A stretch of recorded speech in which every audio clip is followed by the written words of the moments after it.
Sir, stop right there. I need to see identification. Okay, tell me what this is about, and I'll hand you my ID. Just answer the questions. What's your name, and are you a U.S. citizen? Yes, I'm a U.S. citizen. I can show you my ID. Tell me what you're investigating so I can move safely. Where were you born? United States. The document answers that. All right, we're done talking. You're coming with... The entrance lot outside Ridgeview Mobility and Rehab Clinic in Cedar Point, Oregon, looked like any other weekday medical stop until the federal badges showed up. Late morning, patients coming and going, a van unloading a walker, staff moving between the front desk and the curb cut. Samuel Hart, 50 years old and paraplegic, rolled himself into the access lane near the doors with a slim folder on his lap and an appointment on the calendar like he'd done dozens of times before. He never made it inside. Boots moved fast behind him. A small ICE team closed in with their vests visible and their posture set, like they'd already decided what kind of encounter this would be. The lead agent, Caleb Rourke, didn't treat it like a basic contact or a quick check. He steered it straight into a citizenship verification demand and pushed Samuel to comply only in the way he wanted, not in the way that would actually confirm anything. Samuel offered identification. Staff offered to confirm he was a scheduled patient. Medical documentation and citizenship paperwork were held out in plain view.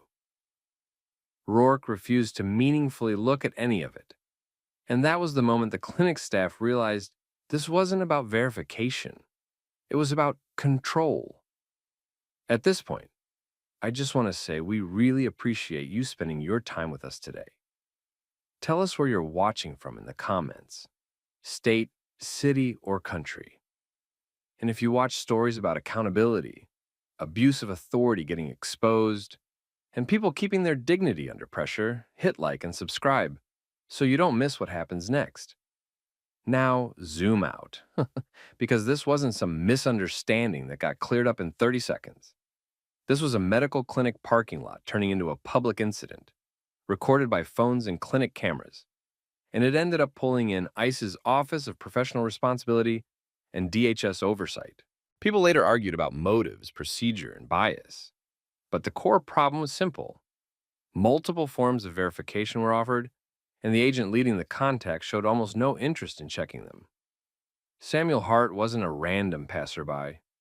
He was medically retired from federal work, the kind of person who knew how agencies operated and kept his paperwork straight because he'd spent years inside systems that demanded it.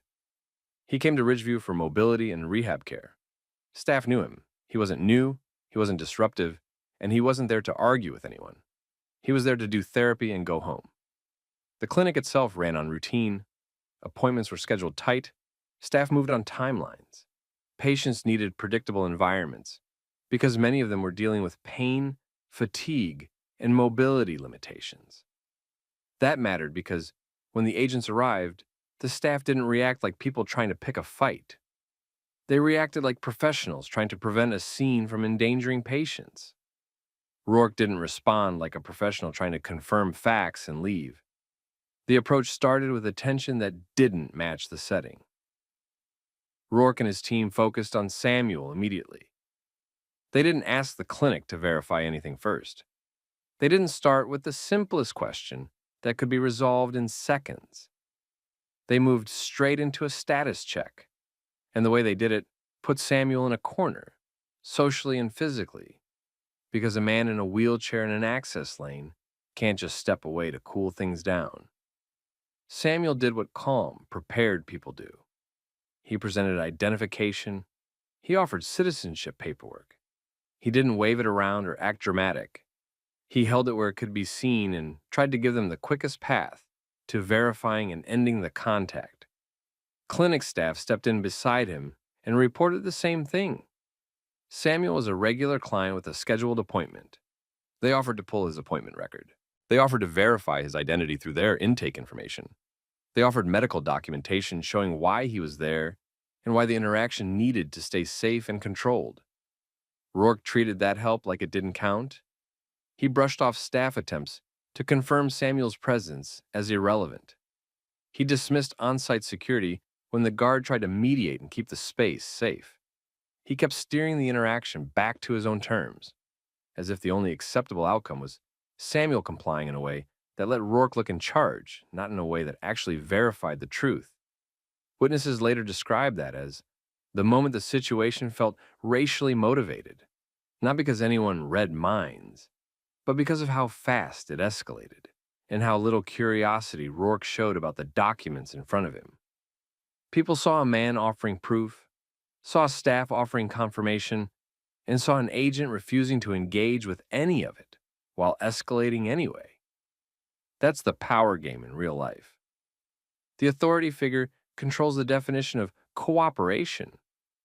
If the person complies in a way that solves the issue but doesn't submit to the performance, the authority figure labels it refusal. Samuel stayed composed. He stayed on the same message. He was a citizen. He had documentation. And he was there for a scheduled medical appointment. He didn't give Rourke a reason to claim fear or danger.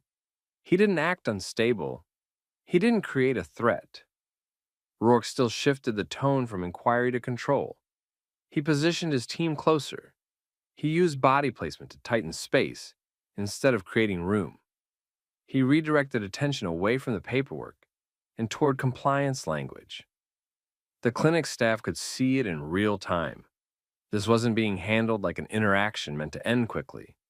It was being handled like an interaction being built into something bigger. Then, the cameras appeared. First, one bystander's phone came up, then another. People had seen enough public incidents to recognize the pattern. Someone calm offering documents, an authority figure refusing to look, and a situation getting pushed toward force. The clinic's exterior cameras were already running, covering the entrance and access lanes for safety. The moment was now being captured from multiple angles. That should have ended it, or at least slowed it down. It did the opposite. Instead of taking the clean exit, look at the documents, confirm, leave, Rourke doubled down on control. He treated the continued offers of verification as argument. He treated staff involvement as interference. He acted like outside confirmation from a medical clinic, and an on-site guard didn't matter, even though those were exactly the kinds of neutral sources that usually help close an identity question fast. Samuel still didn't change. He kept the paperwork available. He kept his posture controlled. He kept his hands visible and his movements limited. He kept trying to solve the problem using the tools any normal person would use: documents, records, witnesses. And that's when staff saw the shift that turns a tense scene into a disaster. Rourke stopped acting like he was checking status and started acting like he was setting up custody. His attention moved from the paperwork to Samuel's body position in the wheelchair. His team moved in tighter. The words he used, based on witnesses, centered on Samuel not verifying properly, even though Samuel had repeatedly presented what he had. The bystanders kept recording. The clinic cameras kept rolling. The staff stayed close enough to witness, but far enough to avoid giving Rourke an excuse to claim he was being obstructed. Samuel was about to be arrested in a medical clinic parking lot, not because he lacked proof, but because the agent leading the contact refused to treat proof as proof. Rourke made the move that every witness remembered the same way later. He stopped treating Samuel like a person with paperwork and started treating him like a body that needed to be controlled. Samuel was still in the wheelchair, still holding documents that could have ended the entire situation in minutes. Staff were still nearby, still offering to verify through clinic records and to keep the interaction calm. On-site security was still present, watching for patient safety issues and trying to prevent a physical confrontation in an access lane. Rourke didn't slow down. He directed his team to take custody. In that moment, the logic shifted from verification to domination. Instead of accepting the information offered, Rourke framed Samuel's insistence on being verified properly as a refusal to comply. That framing mattered because it gave Rourke the excuse he needed to escalate while acting like Samuel forced his hand. Bystanders didn't miss it. Phones stayed up. People kept recording because the scene didn't match the justification. A man in a wheelchair was offering documents. Staff were offering confirmation. The agent was escalating anyway. Samuel stayed composed.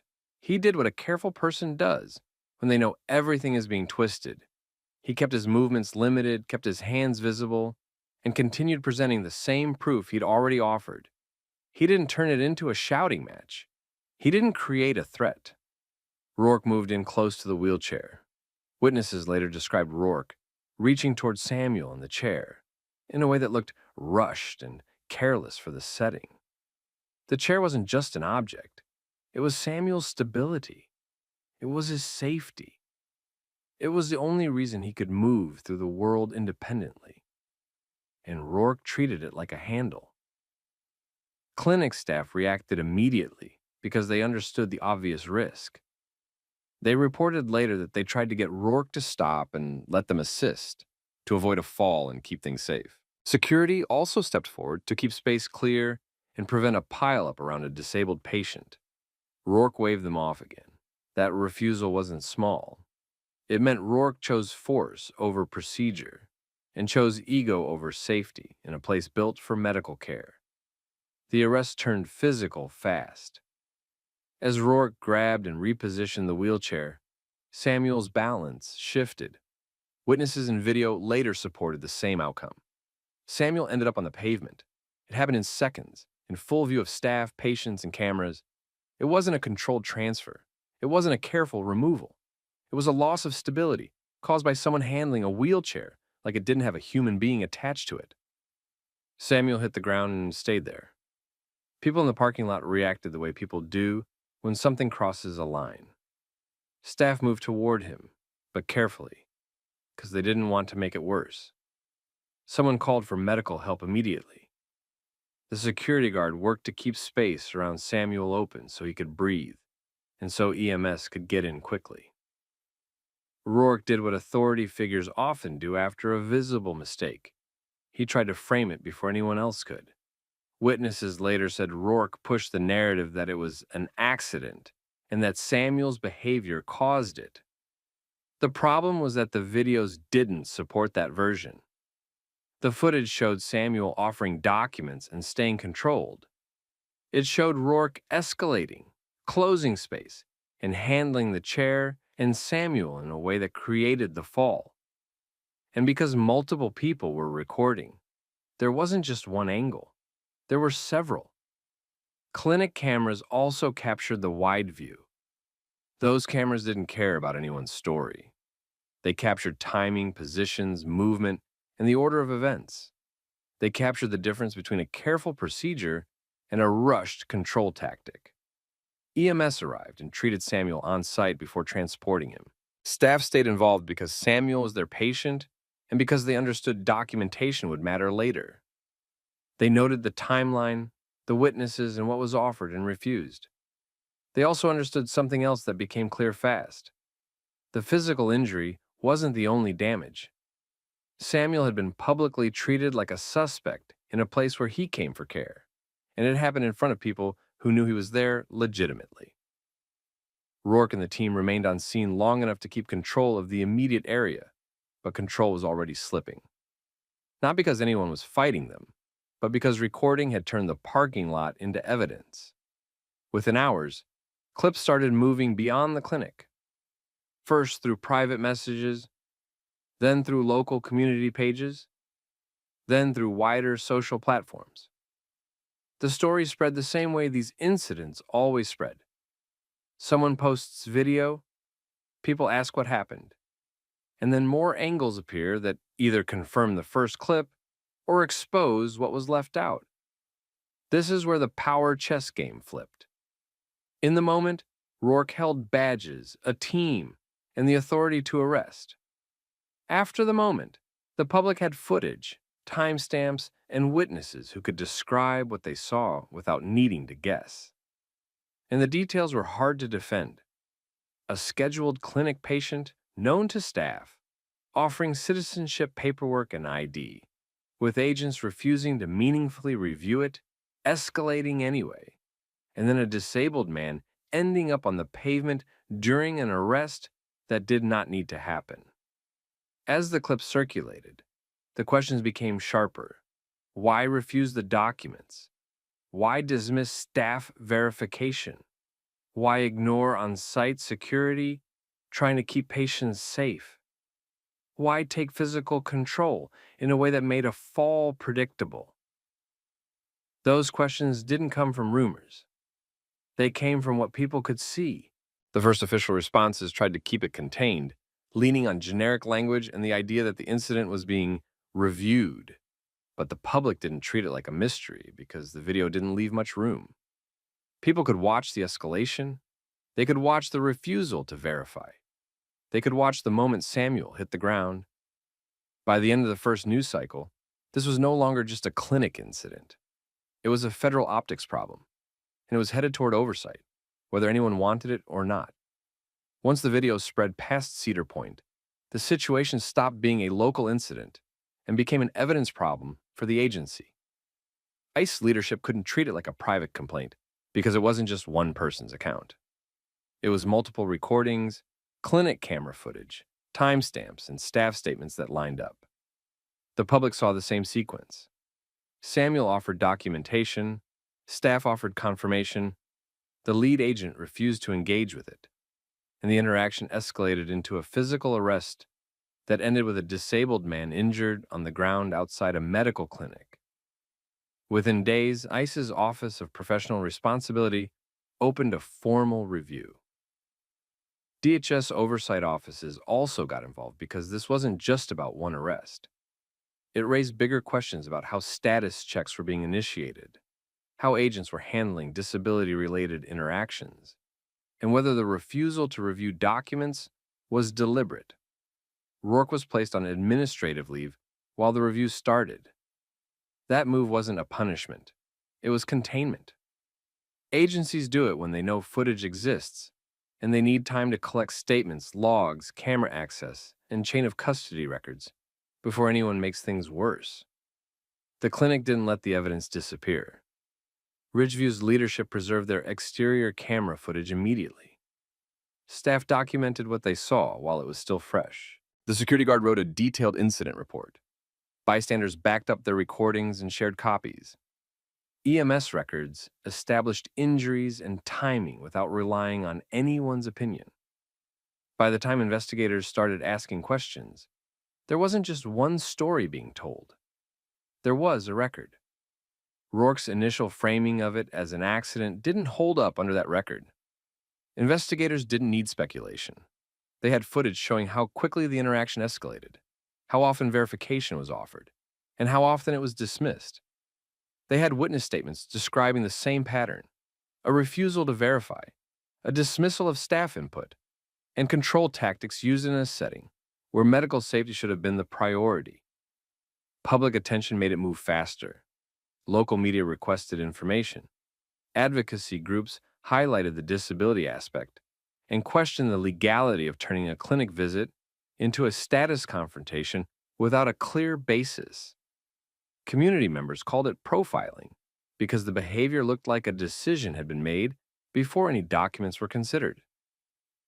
Samuel's recovery was not simple. He already lived with a disability. The fall and the arrest created setbacks that affected his mobility care and his trust in public interactions. Staff supported him through the immediate crisis, but the bigger reality was this. He went to therapy that day and left in an ambulance, while his paperwork sat ignored. That's where the legal response started. Samuel retained counsel. His attorney, Marisol Vega, didn't build the case around emotion. She built it around procedure, evidence, and avoidable escalation. She focused on the refusal to verify documentation, the decision to ignore clinic and security verification, the shift from questioning to physical control, and the injury outcome that followed.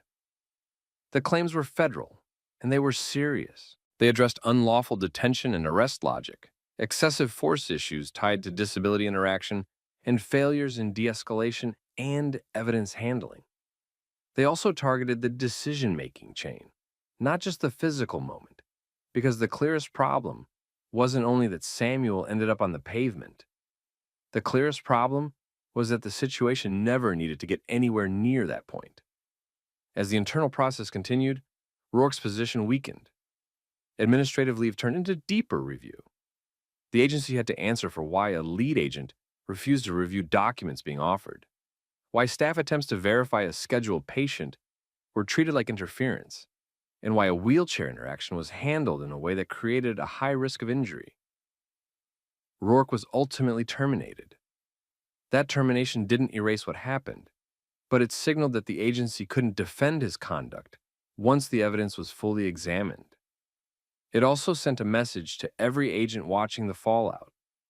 Cameras, witnesses, and preserved records could remove the usual room for spin.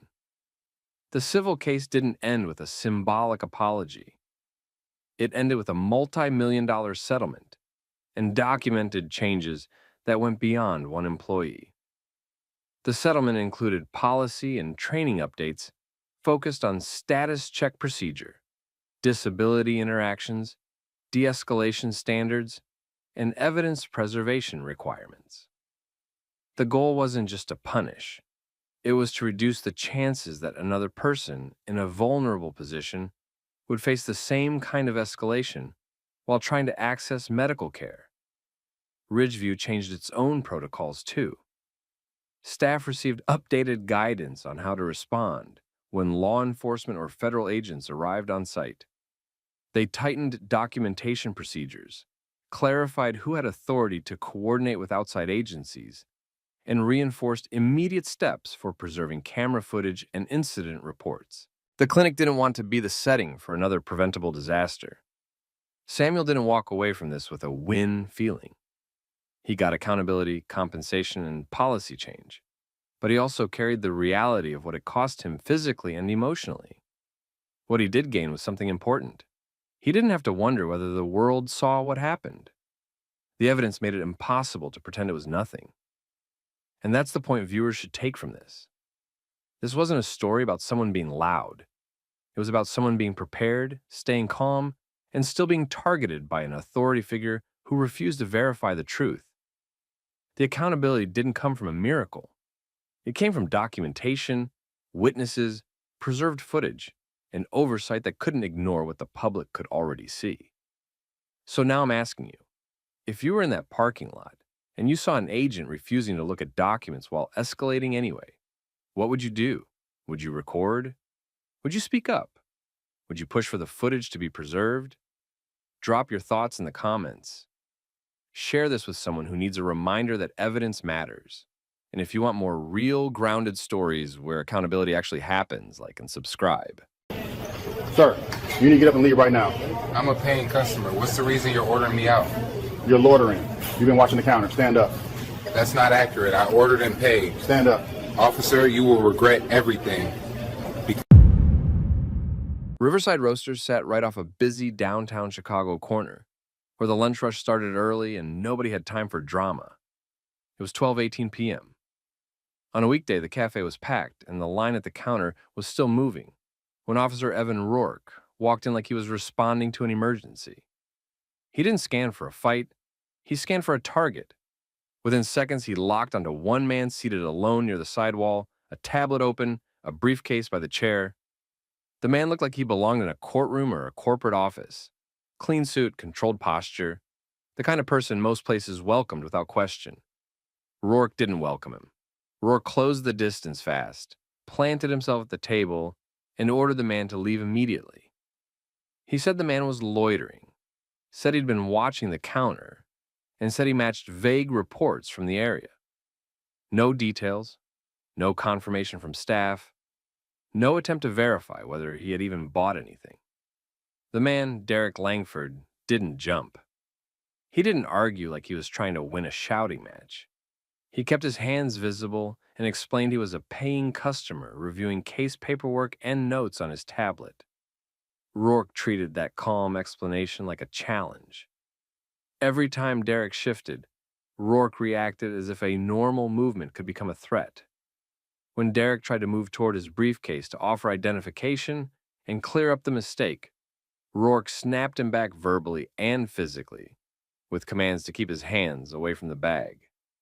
He didn't take the easy off-ramp. He tightened the situation in front of everyone. And in a crowded cafe with phones already coming out, tightening the situation didn't make it safer. It just made it harder to undo. At this moment, we want to tell you we're genuinely grateful you're spending your time with us today.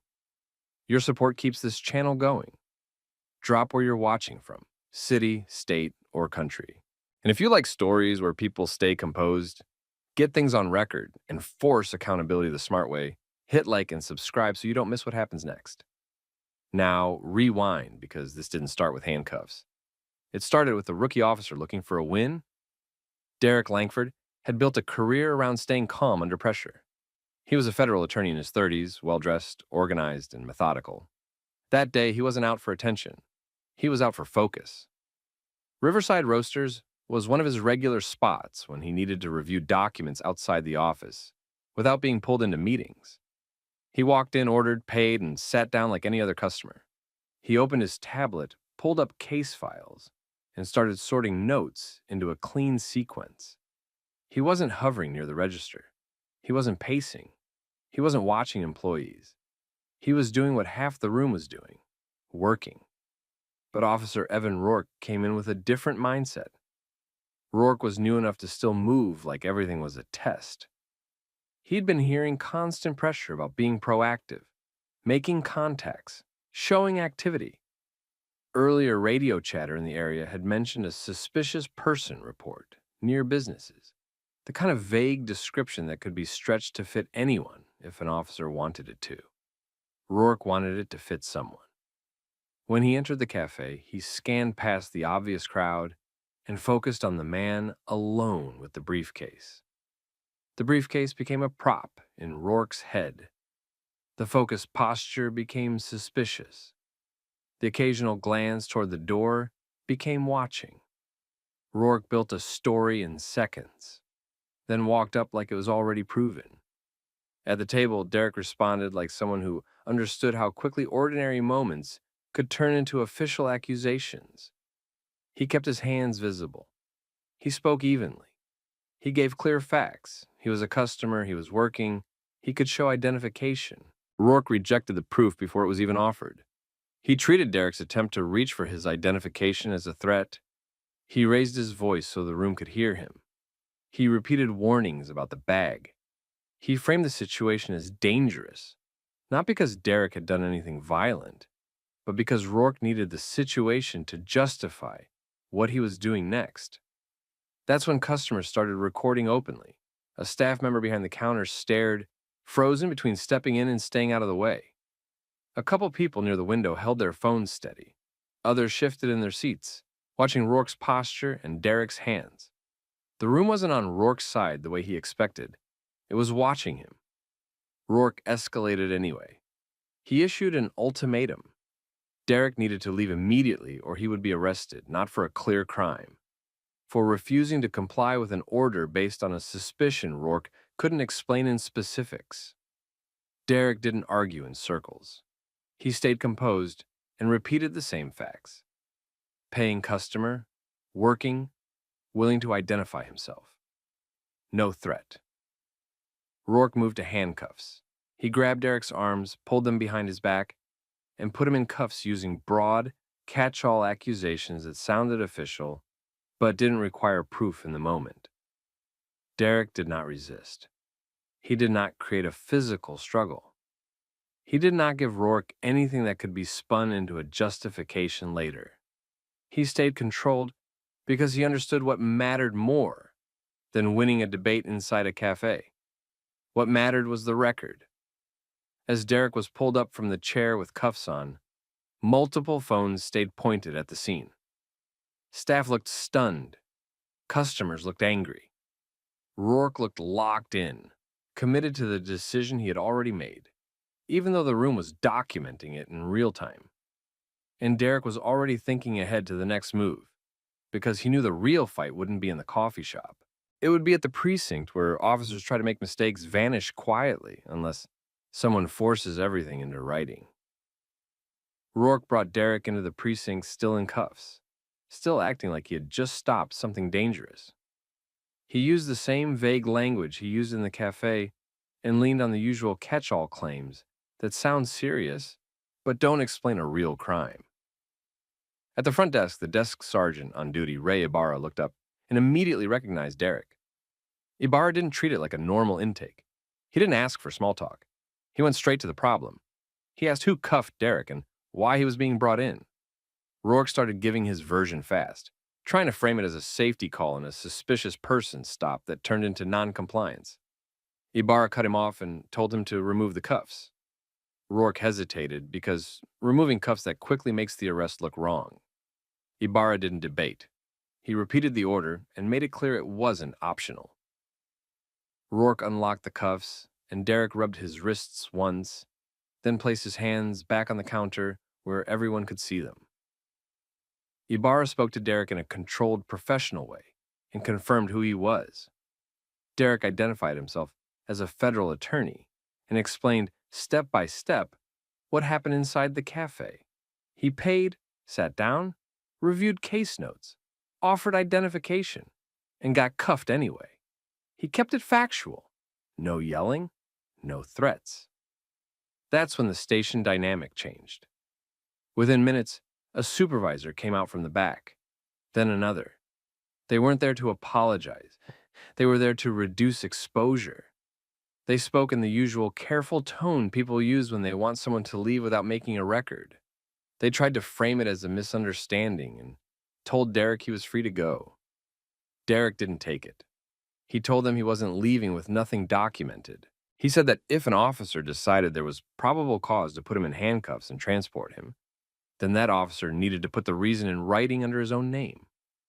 He also made it clear he wanted the incident number, the names of everyone involved, and a formal record of the detention. One of the supervisors tried to steer it back toward the quiet exit. Derek didn't argue the point emotionally. He explained the simple reality. Without paperwork, the department could later claim it never happened, or that it was a brief contact. He wasn't giving them that option. Ibarra understood what Derek was doing. He wasn't trying to be difficult. He was forcing accountability through process.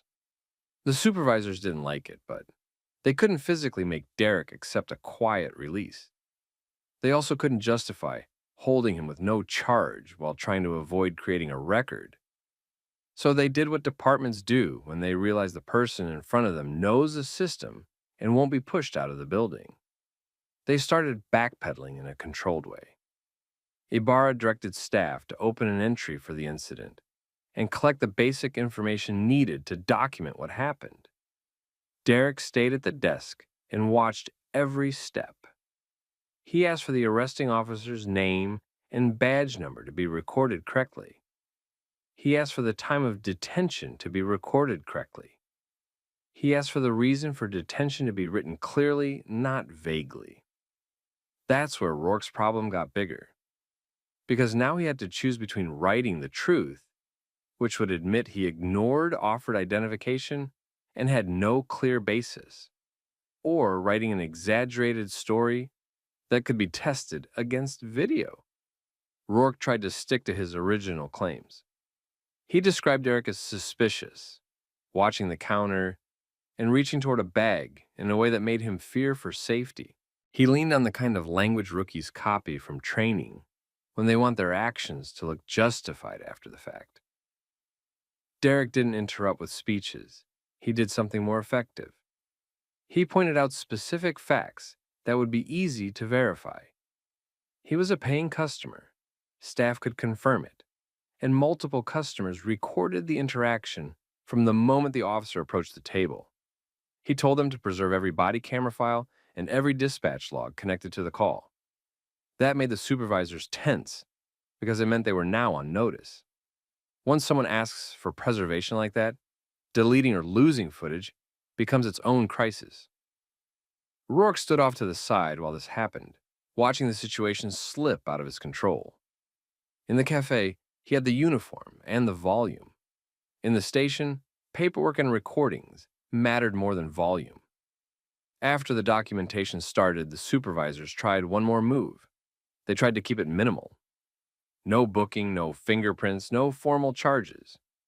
Just enough to say something occurred, then send Derek out the door.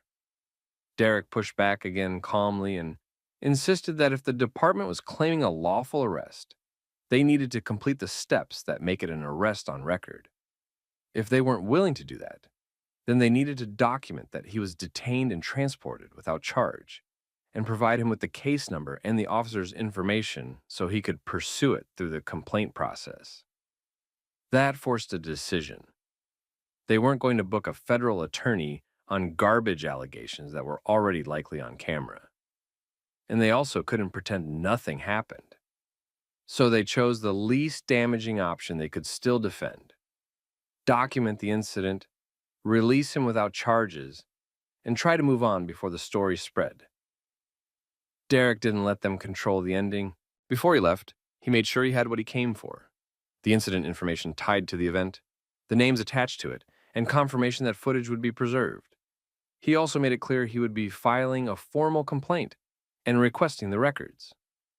Then he walked out of the precinct the same way he walked into the cafe earlier that day: controlled, organized, and not interested in a scene. But the scene was already out there. Because while supervisors were trying to contain the damage inside the station, the videos from Riverside Roasters were already being sent around.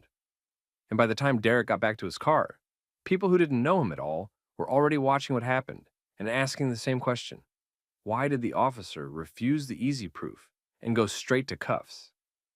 By mid-afternoon, the cafe videos were already moving faster than the department could react. One clip showed the start: Rourke stepping in close, giving Derek an immediate leave order, and treating normal hand movement as a danger sign. Another clip caught the cuffing from a different angle and showed Derek staying still while people in the shop reacted. A third clip showed staff in the background looking confused because they knew Derek had paid and wasn't bothering anyone. Those recordings mattered because they showed timing. They showed Derek offering to clear it up. They showed the officer refusing that off-ramp. A customer posted the video to social media with a short caption about a man being handcuffed for sitting in a coffee shop. Within an hour, local accounts picked it up. Then local reporters started calling Riverside Roasters, asking if the staff would confirm Derek had purchased something. The staff didn't need to guess. The register system and the employees on shift could confirm it. That same day, a local station ran the footage and did what news does when video is clear. They looped it, slowed it down, and put an official department statement next to it. The department's first reaction wasn't accountability, it was containment. A spokesperson used careful language and said the incident was being reviewed. They avoided naming the officer. They avoided calling it an arrest. They used neutral terms like encounter, contact, and investigation. The point was to lower the temperature and prevent a headline that sounded like what it was: a paying customer taken out in cuffs on vague suspicion. But the problem was that Derek wasn't a random person who disappeared after release. He had already forced an incident number, forced the names onto a record, and demanded preservation of footage and logs. That meant the department couldn't honestly act like it was a misunderstanding with no paper trail. It also meant that if they later tried to change the story, the timestamps and recordings could be compared. By evening, national accounts had it.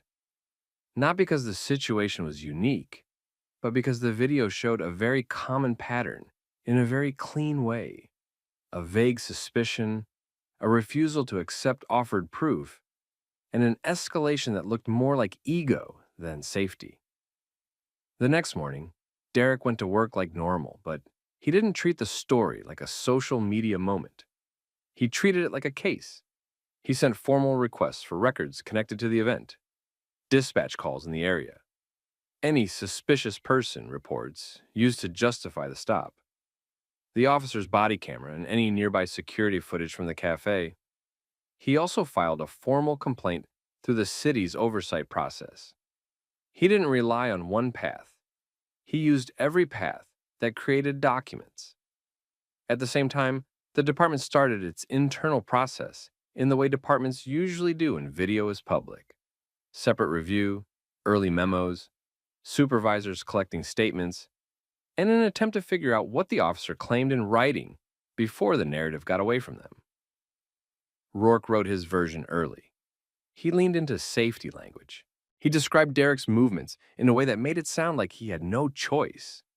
He put emphasis on the bag, the hands, and perceived threat cues. He used broad terms that are hard to disprove unless you have video. The department did have video, not just from the public. Now they also had the likelihood of their own camera footage and cafe security footage. That's where early reports become risky, because anything exaggerated can be checked frame by frame. By the end of that week, Derek's legal team had started building the federal case. Derek didn't need outside counsel to understand the basics, but he still brought in civil rights attorneys for focus and distance. The claims were clear and standard in these situations: unlawful detention, false arrest, and civil rights violations tied to a lack of reasonable cause and a refusal to accept available proof. The lawsuit also aimed higher than one officer, because the pattern behind the officer matters: training, supervision, and a culture that rewards stops without rewarding accuracy. The filing made it official, and the city's response shifted immediately. Once litigation is active, the goal becomes defense. Officials and union voices started framing the incident a safety call and a tough job situation. They used the usual talking points about split-second decisions, officer safety, and incomplete video context. But the public footage already showed context. It showed Derek seated. It showed Derek offering to clear it up. It showed the officer refusing. That didn't leave much room for a complicated explanation. Then another pressure point hit the department. The cafe staff and several customers were now identifiable witnesses, and reporters started interviewing them. Multiple people described the same sequence. Derek was quiet, he wasn't causing trouble, and the officer came in already set on removing him. This is where Derek's paper trail move paid off again, because while the department tried to treat it as a simple review, Derek's records requests and legal preservation demands meant the department had to account for body camera files, dispatch history, and written reports in a way that could later be examined under oath. This wasn't going to stay at the level of a press statement. Within 2 weeks, the story wasn't only about one rookie officer in one cafe. It became about why suspicious person calls were being handled with quick escalation, and why officers were rewarded for making contacts, not for making correct calls. Reporters started looking at complaint numbers, stop data, and how often vague reports were used to justify detention. And inside the department, supervisors weren't asking whether the incident looked bad anymore. They were asking what else it could expose. Because if Rourke's report didn't match video, that wasn't just a bad judgment call. That was a documentation problem. And once you have a documentation problem in a case with national attention, you get an internal affairs investigation that can't be smoothed over with a quiet release. By that point, Derek had already made his decision clear through his actions. He wasn't going away, and he wasn't letting the department control the narrative with vague language. The next stage was the one that decides careers, internal findings, what was said in early reporting, and whether the officer ignored proof and rewrote the story afterward. Internal affairs opened the case quickly, not because the department suddenly cared about Derek's experience, but because the video forced it. Once footage is public and the person detained has the knowledge and resources to push it, the department has to treat it as exposure risk. They pulled everything tied to Rourke's stop. They pulled dispatch logs to see what the actual vague reports were and whether they matched anything specific about Derek. They pulled Rourke's body camera. They pulled any available cafe footage. They also collected statements from the staff and witnesses who recorded from inside Riverside Roasters. Then they compared it all to what Rourke put in writing. That's where it collapsed. Rourke's report leaned on the usual defenses. He claimed Derek matched suspicious behavior, claimed he was watching the counter, claimed the briefcase movement made him fear for safety, and described Derek's behavior in a way that implied escalating risk. But the recordings and witness accounts showed the opposite pattern. Derek stayed seated, stayed calm, and offered identification early. The officer shut that down and escalated anyway. Internal affairs focused on 3 specific failures, because those are the ones that can't be explained away as judgment. One, ignoring offered proof, Derek offered to identify himself to resolve the stop.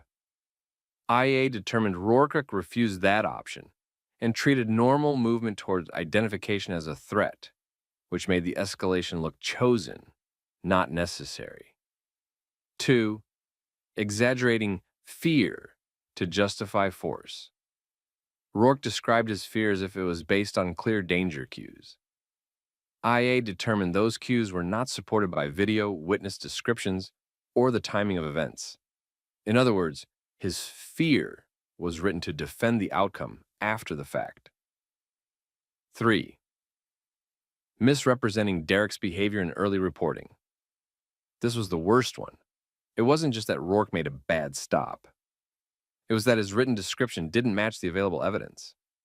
IA treated that as a credibility issue, because once an officer is caught reshaping facts in a report, the department can't trust his future reporting, and prosecutors can't rely on him as a witness. While IA did its work, the department tried to manage the outside story. They released limited statements about an ongoing review and avoided specifics. Union voices and sympathetic commentators tried the usual framing about safety and split-second decisions, but the department couldn't defend the paperwork against the recordings. Once IA finalized its findings, the department moved to termination. The official reason wasn't bad optics. It was conduct tied to escalation and reporting accuracy. Rourke's defenders could argue he was inexperienced. They couldn't argue the video was wrong, and they couldn't argue the report matched what happened. Rourke was fired. The lawsuit moved forward at the same time, and the city's legal team faced a problem that made settlement realistic. They had a public video, a paying customer, no charges, an IA finding that criticized the officer's actions and reporting, and a plaintiff who knew how to push discovery. If the case went deeper, it wasn't going to stay about one incident. It was going to pull training materials, supervision decisions, stop quotas, and stats-driven activity expectations into the open. That's why the city settled. The settlement landed at $2 million. It wasn't a feel-good number. It was a number designed to stop the case from reaching the stage where every internal practice gets dissected in public filings and depositions.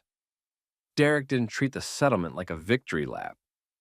He made it public that he was redirecting the money into a legal defense fund aimed at helping people who get targeted the same way, but don't have a federal title, don't have connections, and don't have the time or knowledge to force records and preservation requests. He didn't frame himself as special. He framed the system as predictable and built a way to help others fight it. The department also made changes, not because it wanted to, but because the case forced them to show reform on paper. That included revised guidance on handling vague, suspicious person calls, additional training emphasis on accepting identification and de-escalating when proof is offered, and tighter review requirements when a stop results in cuffs without a charge. These changes weren't magic. They were damage control. But they were still changes that didn't exist before the video and the lawsuit. The story ended the way most of these stories don't. It ended with consequences. A rookie officer who thought a crowded cafe would make a target comply learned that cameras and documentation work both ways. A department that tried to quietly erase an arrest learned that the wrong person to quick release is someone who refuses to leave without a record. And people watching learned a practical lesson. Staying calm is important, but forcing a paper trail is what makes a system answer for itself. So here's the question for you. If you were Derek, would you have taken the quiet exit just to get home? Or would you have demanded the report and the incident number the way he did? Drop your thoughts in the comments.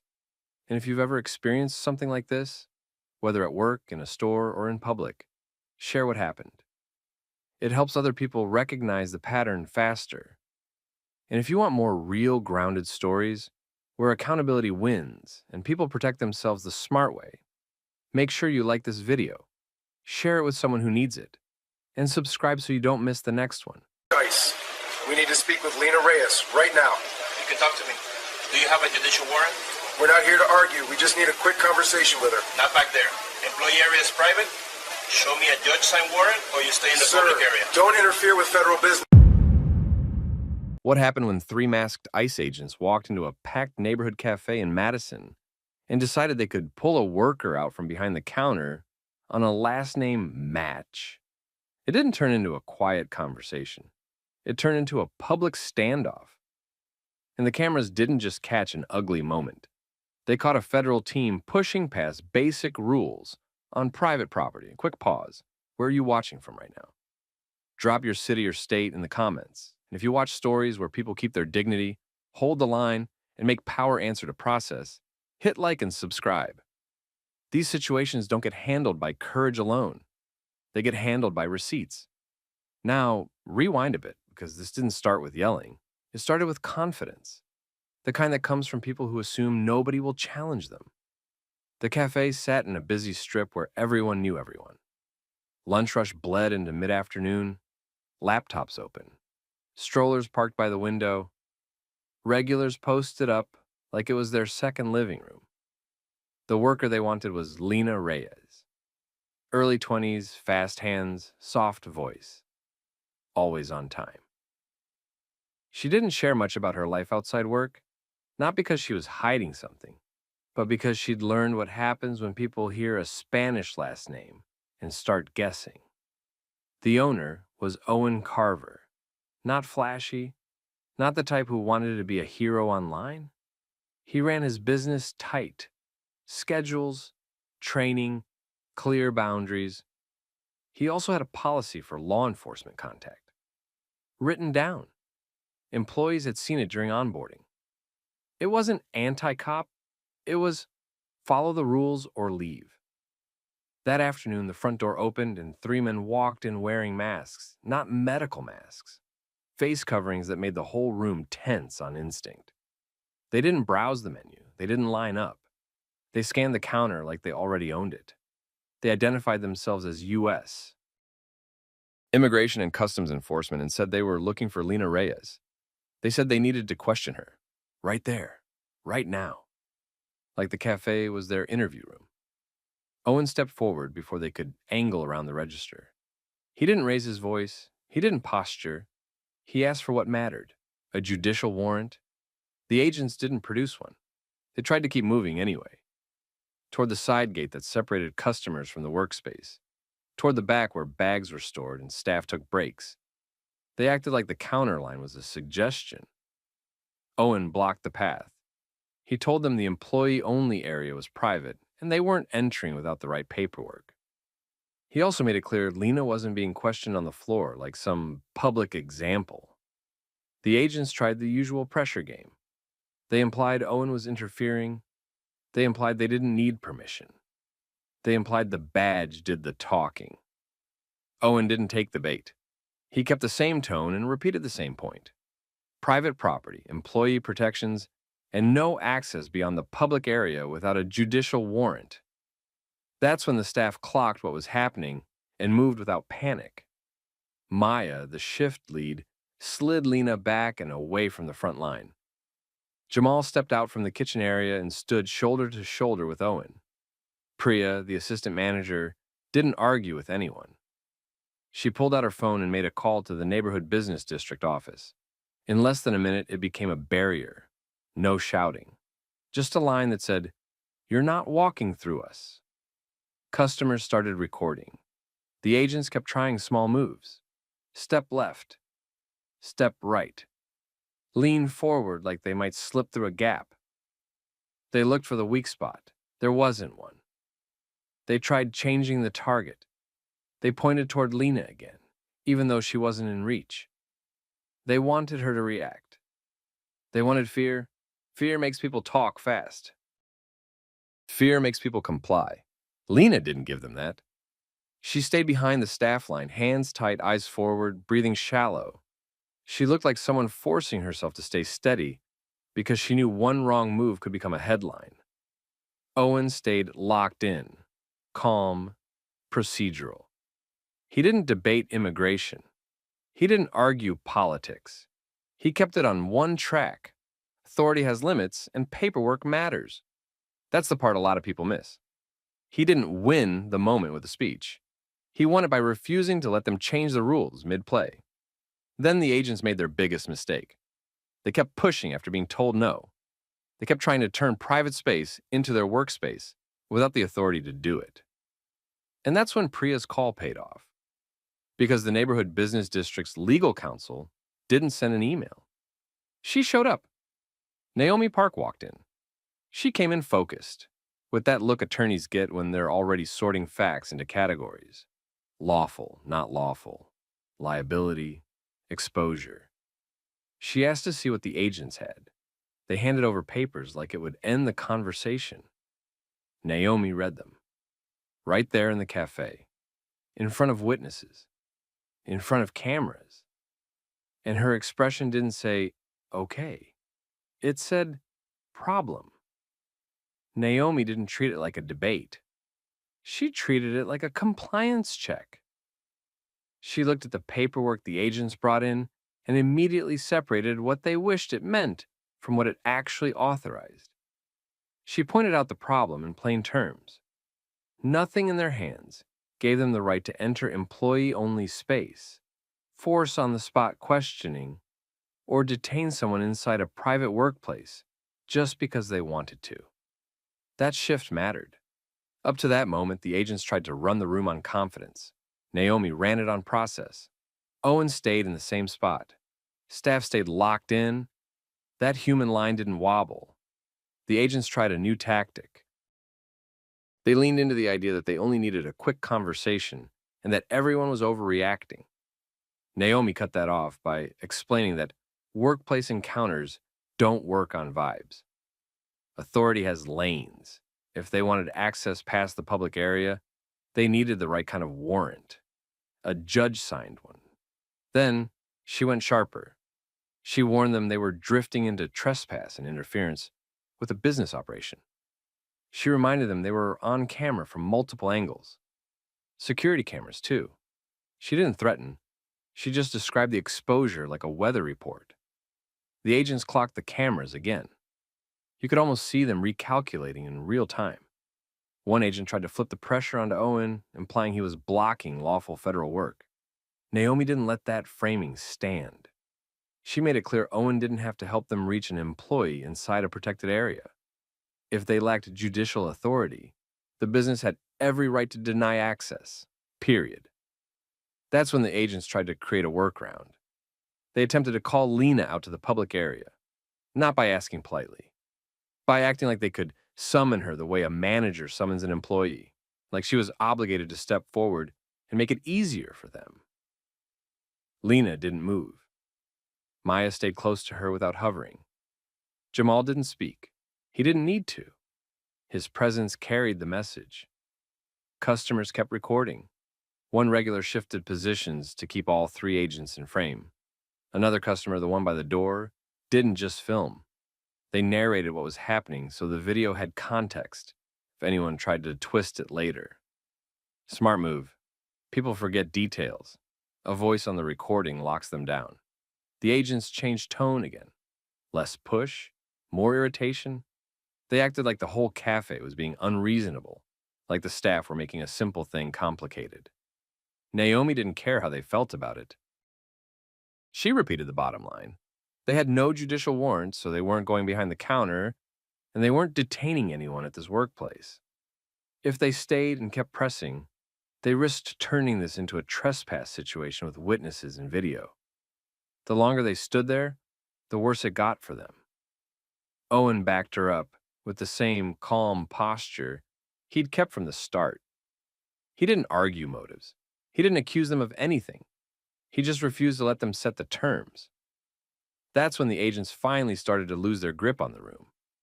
They couldn't isolate Lena. They couldn't get behind the counter.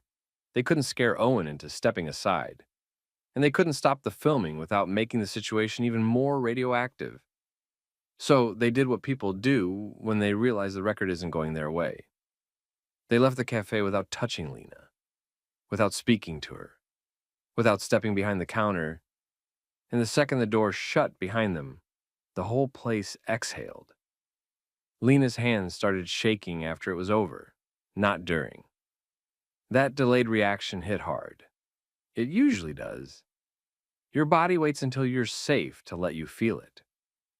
Owen went straight into manager mode. He asked Priya to pull the security footage and back it up immediately. He asked Maya to write down a timeline while it was fresh. Times, positions, what each agent did, what they tried, who recorded, all of it. Naomi told them to preserve everything and keep communications tight. No random posts from staff that could muddy details. Let the evidence speak. Let counsel handle the rest. Meanwhile, the customers uploaded clips to social media before the staff finished wiping down the counter. Same core truth. Masked ICE agents walked into a neighborhood cafe and tried to pressure their way to a worker without the proper warrant, and the entire room refused to cooperate. By that night, people weren't just talking about the cafe. They were talking about how easily a last name can become a target. And within days, Lena sat across from an immigration attorney who didn't start with reassurance. He started with questions. What record? What match? What identifier? Because something about it didn't add up. The internet did what it always does when there's clean video and a clear power imbalance. It picked a side fast. People didn't just share the clip. They dissected it, frame by frame. They pointed out how the agents entered masked, how they tried to drift behind the counter, how they kept pushing after the owner denied access, how the staff formed a wall without touching anyone. That detail mattered. The cafe didn't give anyone an excuse to claim threat. They just refused entry.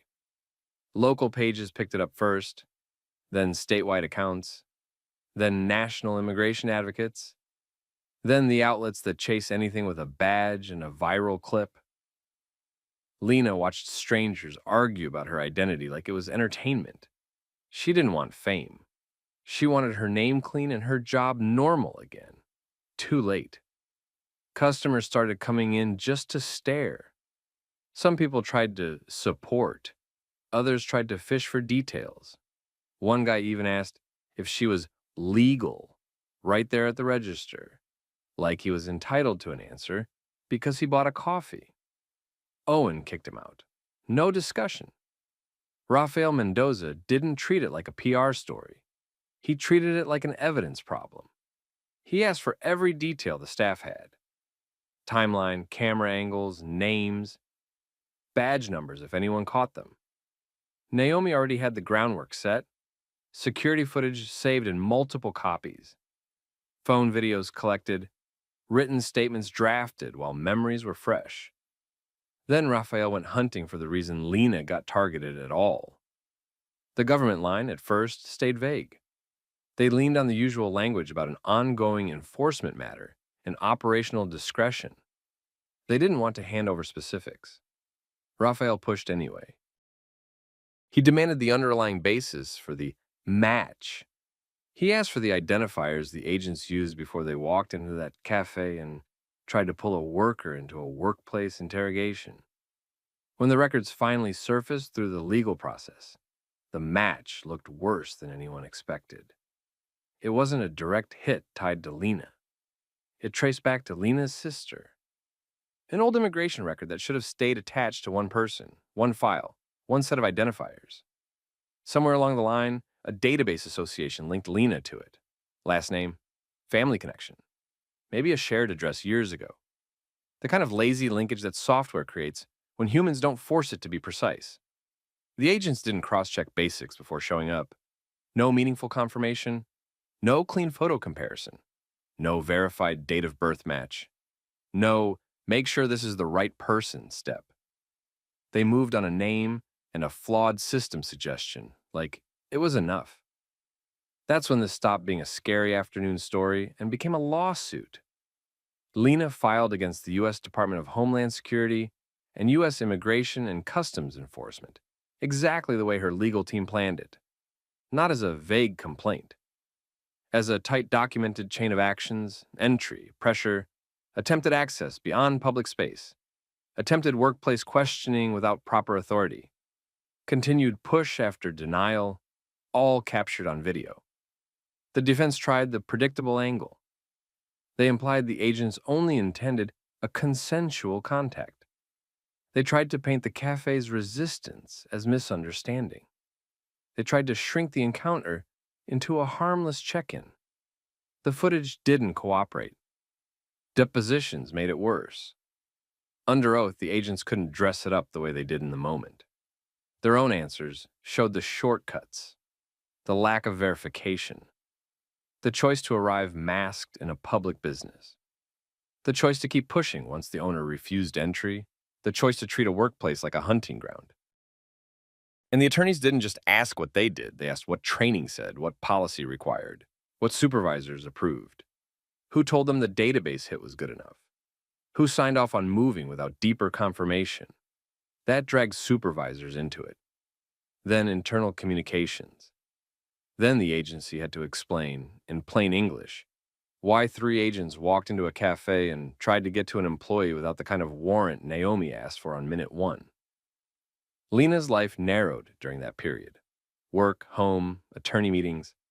She started jumping at unfamiliar cars outside her apartment. She didn't trust that the mistake was finished just because the agents left the cafe. A lot of people would feel that way after being targeted by name. Owen took heat too. A few online accounts accused him of protecting illegals. He didn't respond with speeches.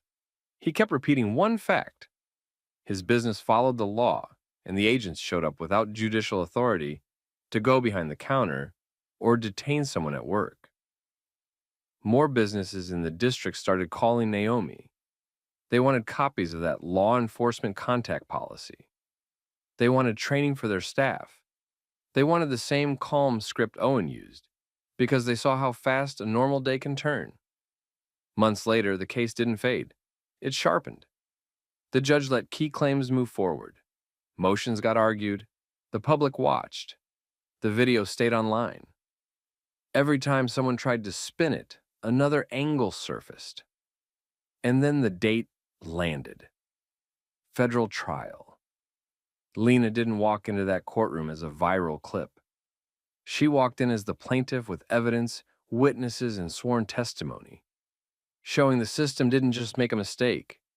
It tried to act on that mistake in public, at her job, like she had no rights in the space where she earned her living. Trial week didn't feel like a big, dramatic movie moment. It felt like a slow grind where every tiny decision from that afternoon got dragged into daylight. Lena sat at counsel table while the government tried to frame the cafe incident as routine contact. They leaned hard on the idea that the agents didn't force anything, because nobody got physically grabbed. That was their lane. Make it sound harmless. Make it sound normal. Make it sound like everyone overreacted. Lena's attorney didn't let them set the definition. He put the timeline on the screen and treated the footage like a clock. He walked the jury through the same things you already saw online, but now with sworn testimony lined up behind it. He showed how the agents entered masked and moved with intention, not curiosity. He highlighted how they tried to drift toward employee-only space. He pointed out how they continued pressing after Owen denied access. He emphasized the part that mattered most. The agents acted like they could turn a workplace into an enforcement site without the authority required to do it. Then the defense had to answer the simple question they'd been dodging since day one. What did they actually have? Not vibes, not assumptions, not a database suggestion, actual verified basis. That's where it went sideways for them. Raphael's work turned into a centerpiece.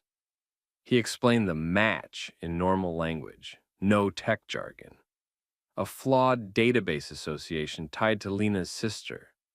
A last name and family link chain that got treated like certainty. He laid out the missing cross-checks. The obvious ones. The ones that would have prevented the agents from even stepping into that cafe. The jury heard it, and you could feel the temperature drop. Because once you realize they didn't verify, you have to face the next reality. If nobody had pushed back, they would have reached her. They would have questioned her at work. They might have detained her on a bad match. And they were ready to do it in front of customers like it was no big deal. Owen testified too. Not as a crusader, as a business owner who knew his rights and his responsibilities. He described the policy he kept for law enforcement contact. He explained why he asked for a judicial warrant. He explained why he didn't let them behind the counter. He described how the staff formed a barrier without touching anyone because they understood the game. Don't escalate. Don't give them a reason to claim threat. Just deny access and document. Naomi testified and made it even cleaner. She explained what the paperwork meant and what it didn't. She explained why it didn't authorize workplace detention or entry into non-public areas. She explained why she warned them about trespass and interference. She didn't sound emotional. She sounded exact. That's what made it hit. Then came the depositions that got played for the jury. The agents had already committed to their story under oath, and their story showed how thin their verification was. They tried to explain why they moved fast. They tried to say they relied on systems. The more they talked, the more it sounded like speed mattered more than accuracy. The jury watched the cafe footage again after hearing all that. Now, it wasn't just a standoff. It was proof of intent, movement, pressure, a refusal to accept no until legal counsel showed up and made the risk real. And when Lena testified, she didn't try to perform. She described what it felt like to be targeted by name at work, with masked agents pushing forward like the space didn't belong to her. She explained how she kept quiet because she didn't want to make it worse. She explained what happened after, the fear, the attention, people treating her identity like public property. Closing arguments weren't flashy. They didn't need to be. Lena's attorney told the jury the case wasn't about politics. It was about process and harm.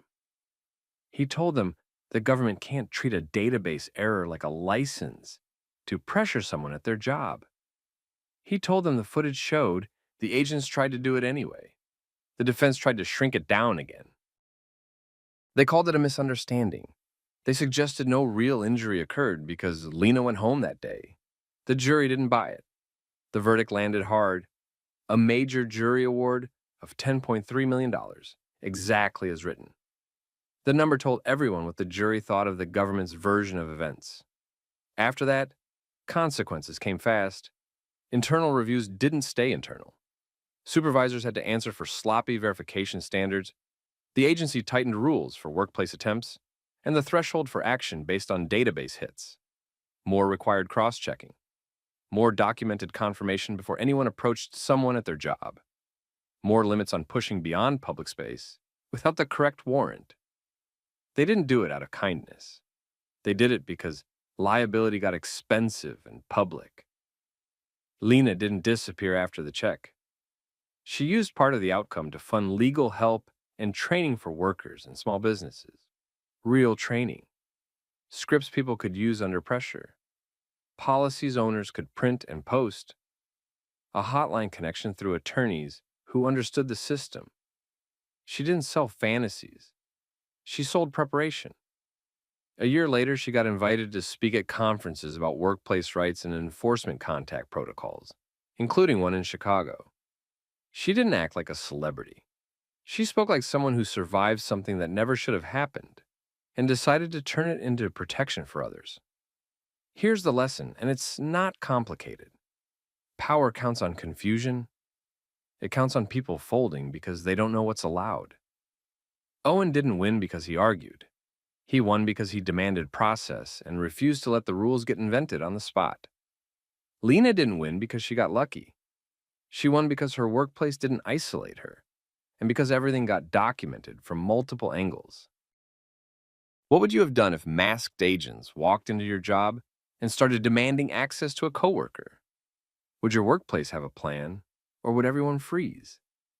Drop your thoughts in the comments, and if you've ever dealt with something like this, share what helped you hold your ground.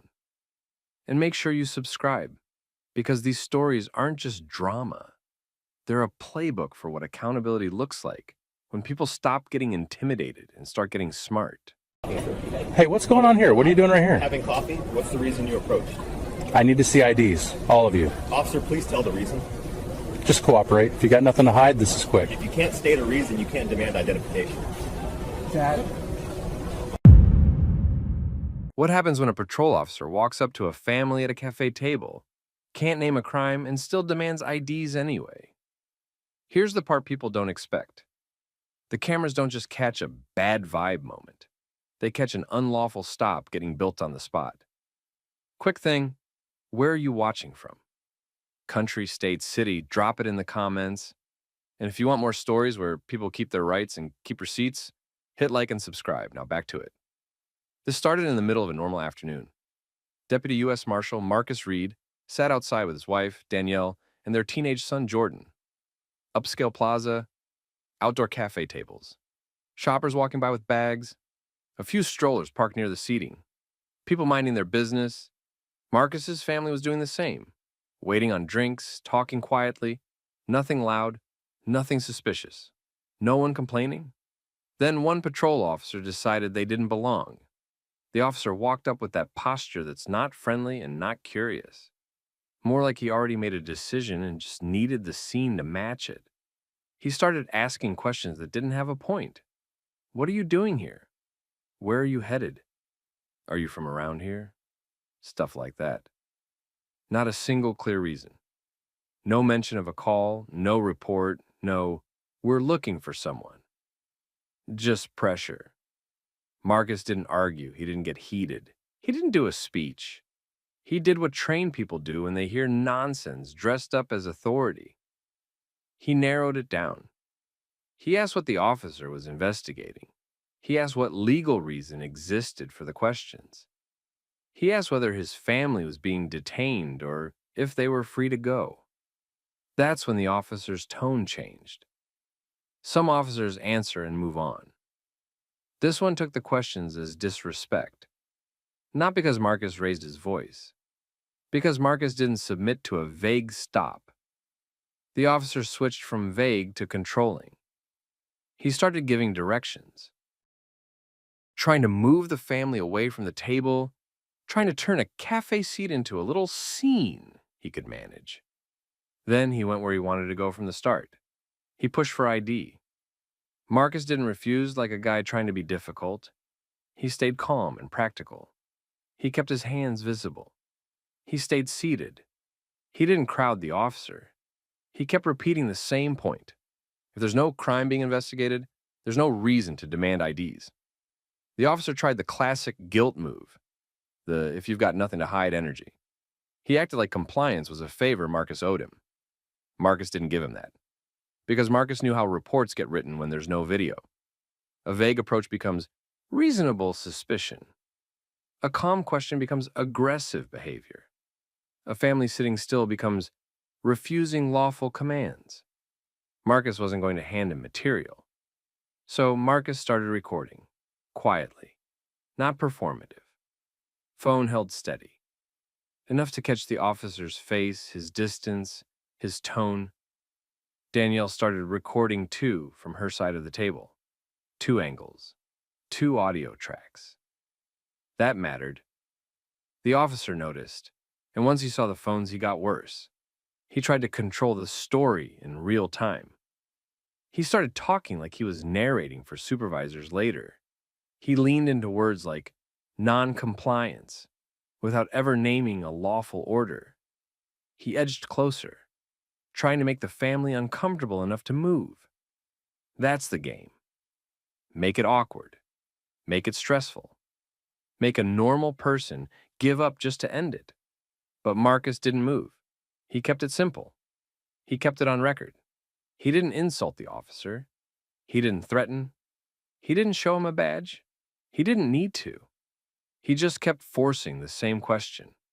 What exactly is the reason for this stop? Jordan sat there watching all of it. That detail matters. A teenager doesn't hear policy. He hears tone. He watches who gets treated like a problem and who gets treated like a customer. Jordan's face tightened. Danielle noticed and kept him steady, a small hand on his arm. Quiet reassurance, no drama. People around them started to notice, too. At first it was the usual. Quick glances, then eyes down. Nobody wants to be involved. Then they saw the basics of it. A family sitting still, an officer hovering, no clear reason. Phones recording. A stroller mom stopped walking and held her phone up, recording from a distance. A guy in business clothes slowed down and watched. A cafe worker looked out toward the tables, then disappeared inside like they were about to check the cameras. The officer saw the crowd shift. That's when he tried harder to regain control. He repeated the ID demand again. He tried to turn Marcus's calm questions into the problem. He tried to make the situation about attitude instead of legality. And this is where Marcus stayed disciplined. He didn't give the officer an excuse. No sudden movements, no yelling, no stepping into the officer's space. He kept his voice level and his words short. He kept asking if they were free to stay or free to leave. The officer still wouldn't answer cleanly. That's not an accident. If the officer says, "You're free to go," the stop ends. If he says, "You're detained," he needs a reason. So he stayed in the gray zone on purpose, trying to keep power without responsibility. Marcus didn't let him live there. While the officer talked, Marcus did something most people don't think to do in the moment. He locked in identifiers, badge number, unit info, time cues, the officer's exact position, the plaza camera poles in the background, the cafe entrance, the table number, details that make it impossible to rewrite later. The officer tried one more pressure move. He shifted his stance and reached toward his radio, not an emergency motion, a "I can make this bigger" motion, a threat without words. Marcus didn't react. He didn't flinch. He didn't rise to it. He stayed focused on one outcome, a clean record. Because Marcus wasn't trying to win a public argument. He was building the evidence trail that would outlast whatever the officer typed later. And right there, right as the officer started to call for backup, Marcus had already set the trap the right way. Multiple recordings, multiple witnesses, and fixed cameras overhead that don't care about anyone's ego. The officer touched his radio like he wanted the family to feel it. More uniforms, more pressure, more noise. Marcus didn't react. He let the officer make the choice on camera. The officer called it in. He framed it like he had a situation, even though he still hadn't named a crime. That's how these stops stretch. An officer starts it on a feeling, then tries to backfill the reason once other units show up. Two things happen at the same time. First, the crowd tightened. Not a mob, just attention. People stopped pretending they didn't see it. A couple phones stayed up. A few people repositioned like they didn't want to miss the next moment. Second, the officer started performing. He talked louder. He used official-sounding language. He tried to turn Marcus's calm questions into the issue like the family's attitude created the problem. He also started fishing for anything visible. Bags, pockets, the kid's hoodie. Anything he could point to later. Nothing was there. Danielle kept recording from her angle. Jordan stayed quiet. He looked between faces. He didn't look scared. He looked insulted. Big difference. Backup arrived fast. One unit, then another. Then a supervisor. Sergeant Lila Moreno walked in with a different energy. Not friendly, not hostile. She looked like someone who'd seen this exact scene 100 times and hated paperwork, even more than she hated being embarrassed in public. She asked the officer what he had. He tried to sell her a story. Suspicious behavior. Hanging around. Plaza issues. That vague word again. He leaned on it like it was a legal reason. Moreno didn't buy it immediately.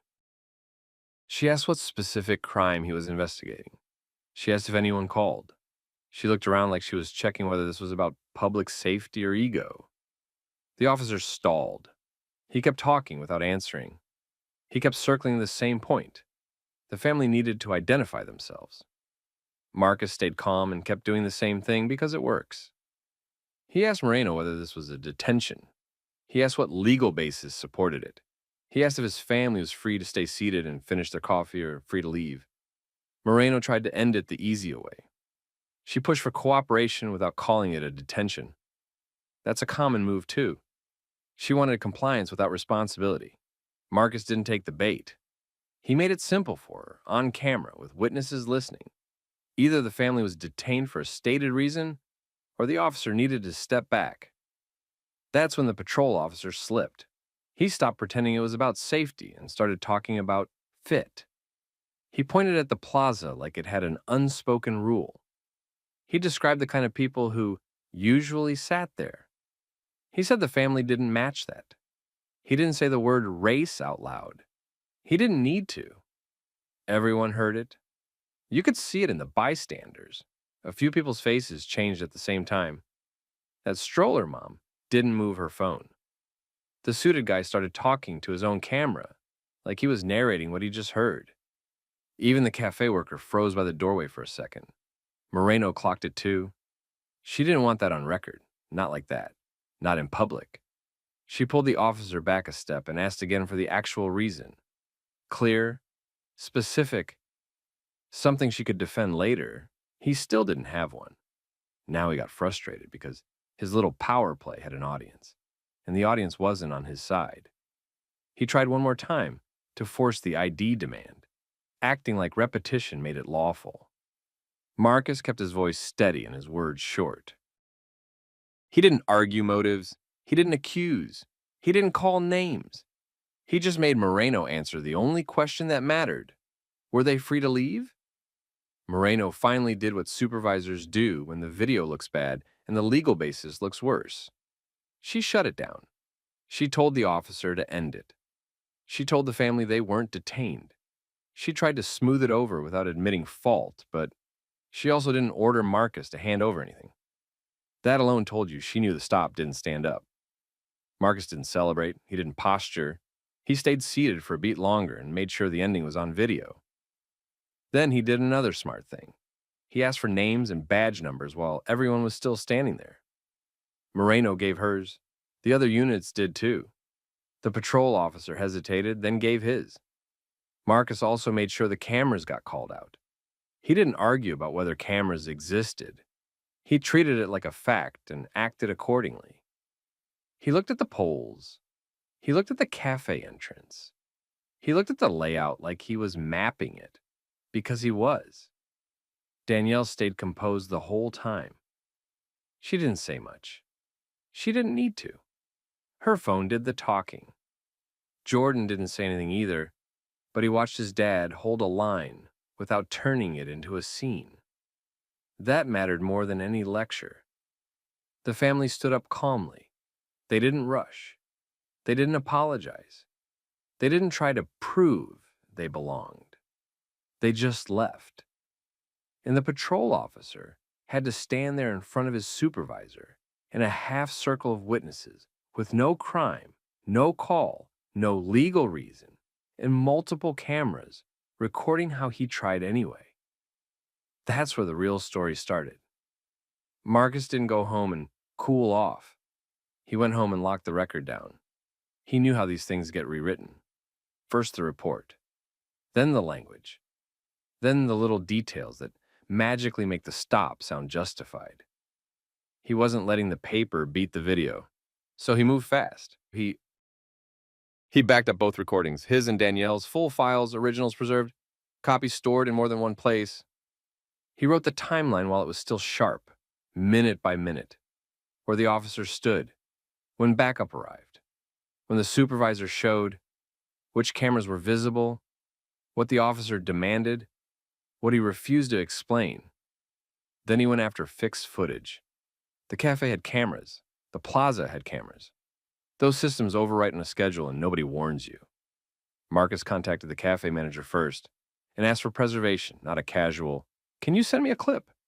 He asked what angles covered the table and the walkway. He asked the retention window. Then he contacted plaza security.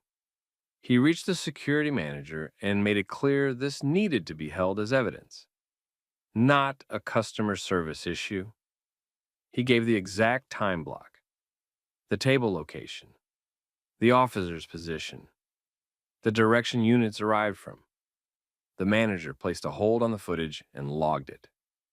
That mattered. When footage is logged, it doesn't vanish. Bystander video came next. The stroller mom had a clean angle from a distance. The suited guy had longer footage with the crowd's reaction and the officer's body positioning. Marcus didn't argue with them online. He didn't make it a comment section war. He reached out privately, asked for the raw files, and got them transferred without compression. Now he had multiple sources that didn't depend on him. 2 family recordings, 2 bystander recordings, cafe camera export, pending plaza, security export, pending. That's when he filed the complaint, not a rant, not a speech. A structured statement with names, badge numbers, unit identifiers, and the core facts. An officer approached a family in a public place, couldn't name a crime, demanded IDs anyway, treated basic clarifying questions as attitude, escalated after noticing recording, and tried to keep the encounter in a gray zone where the family wasn't detained, but also wasn't free. He also requested the stuff departments hate being forced to produce. Dispatch logs for that time window, any call for service tied to that plaza body camera video, from involved units, CAD notes, supervisor notes, unit arrival times.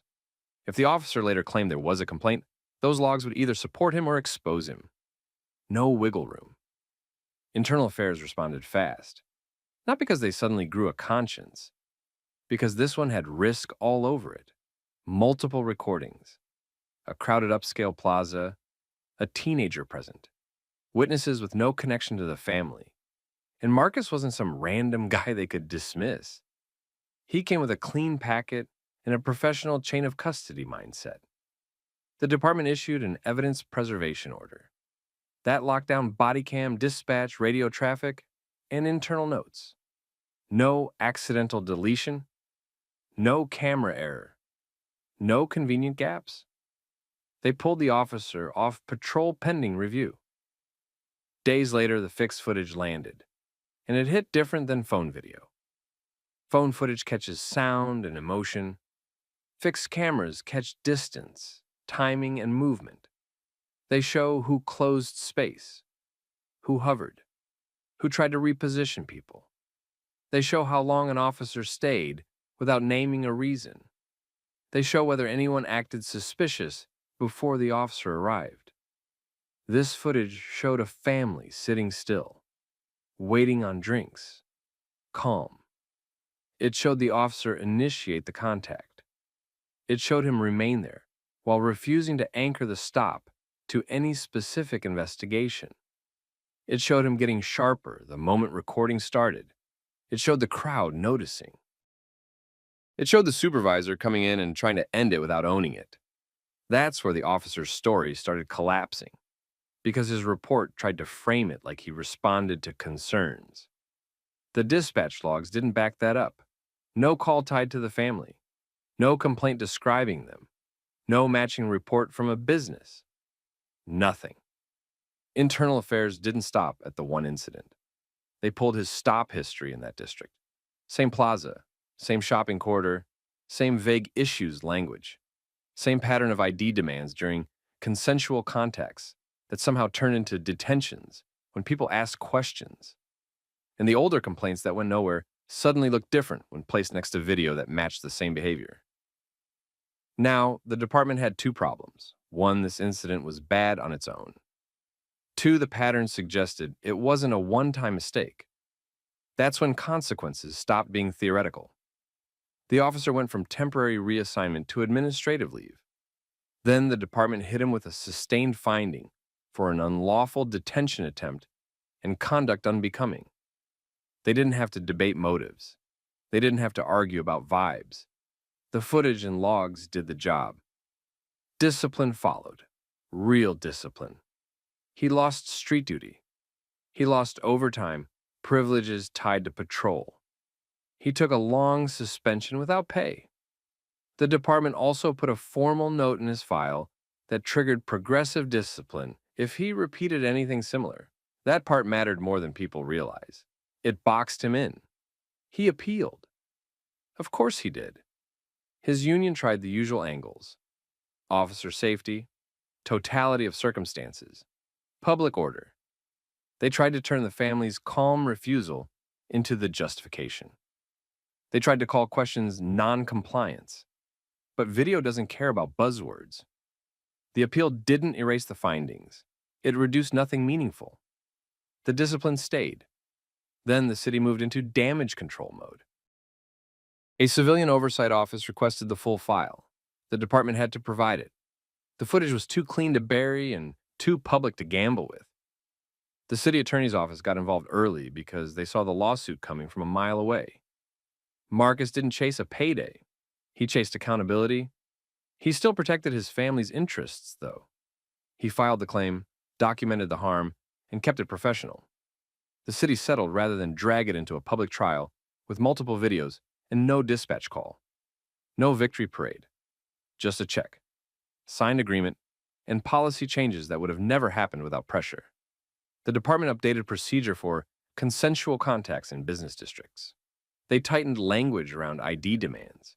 They pushed a training block on the difference between a conversation and a detention with a reminder that you don't fit here isn't reasonable suspicion. Supervisors got directed to intervene faster when an officer can't articulate a crime. The plaza also updated its own protocol for footage preservation requests, so security staff wouldn't treat incidents like customer complaints. Now, the personal part. Jordan didn't walk away feeling brave. He walked away feeling exposed. He saw how fast normal turns into targeted. He saw how an officer can create a problem out of nothing, then blame the person who asks for clarity. Danielle handled that part at home. She didn't give him a lecture. She gave him facts. She explained why they stayed calm, why they recorded, why his dad didn't escalate, why they didn't prove they belonged. Marcus kept it simple, too. He didn't tell Jordan to be fearless. He told him to be prepared, to stay controlled, to document, to know the difference between cooperation and surrender. Months later, the plaza looked the same. The stores still sold the same expensive stuff. People still walked with bags and lattes like nothing happened. That's how these places work. They absorb a scandal and keep moving. But the family didn't forget, because that day taught one clear lesson. Rights don't protect you if you let someone talk you out of them. Calm questions matter. Recording matters. Third-party footage matters. And when the facts are locked down, the usual excuses don't survive. So here's the question for you. If you were sitting there with your family and an officer tried to turn a public table into a checkpoint, would you know how to keep it clean and safe without giving up your rights? Drop your thoughts in the comments. If you've seen something like this, say it. Somebody reading needs to know they're not imagining it. And if you want more stories like this, realistic, modern, and built around receipts and accountability, like the video, subscribe and stay here.